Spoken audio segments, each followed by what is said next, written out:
Hello again my friends, let's talk about raids. Now raids are part of Destiny's endgame content, and according to Bungie they are easily the largest, most complex and challenging activity the studio has ever attempted to build. They're designed to punish you for failure and reward you for planning, cooperation, skill and execution. To put it simply, raids are fucking hard. So then, what exactly are you letting yourself in for when you take on a raid? For starters, raids don't have waypoints. They don't tell you where to go. They don't tell you what to do. Teamwork, communication and problem solving are essential ingredients for survival, so you'll need to choose your 5 teammates wisely. A weak link will prove fatal in this highly cooperative experience, so much so in fact that raids will not support matchmaking. Now, according to Bungie, raids are simply not the kind of activity that can be played by random groups of strangers. Instead, they require a dedicated team of 6 players, all of whom are willing to invest a significant amount of time figuring out how to make their way through a raid. The fact that raids will not support matchmaking has allowed Bungie to create a truly hardcore endgame experience. No allowances are being made for gamers who want a quick action fix. That's what strikes are for. Think of raids as a team building exercise, where communication and cooperation come first. Now, the lack of matchmaking will prove problematic for gamers who simply can't find 5 other teammates to take part in a raid. My advice would be to hop on Bungie.net and set up a group. I'm sure you'll find others like you in no time at all. And guys, feel free to use my Bungie group, the Beautiful Bastards, to help form your own raiding teams. There's a link to my group in the description box below. So then, what else do we know about raids? Well, so far we know the name of one raid, the Vault of Glass, and it appears that this particular raid takes place on Venus near the Citadel, a giant gravity-defying Vex structure.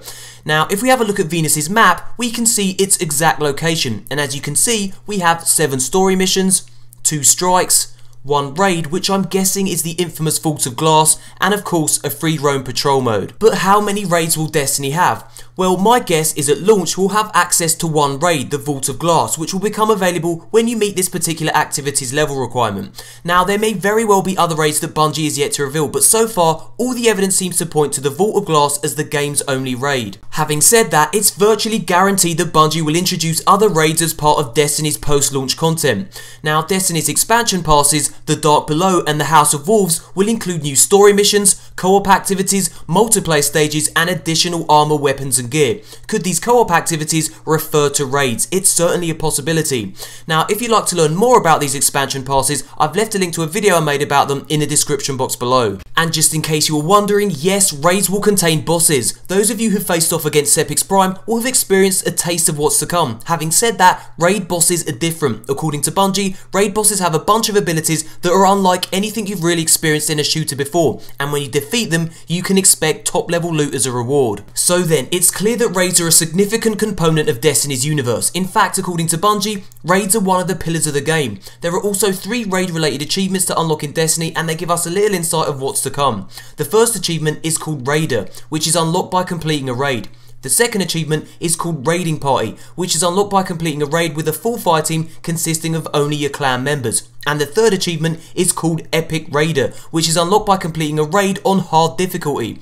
Now, I dread to think how long it will take to beat the Vault of Glass on this particular difficulty setting. Thumbs up if you enjoyed the video. If we can get to 3,000 likes, that would be amazing. Subscribe for daily Destiny content, and thanks for watching, you beautiful bastards. Here comes that mother chuff of a boom.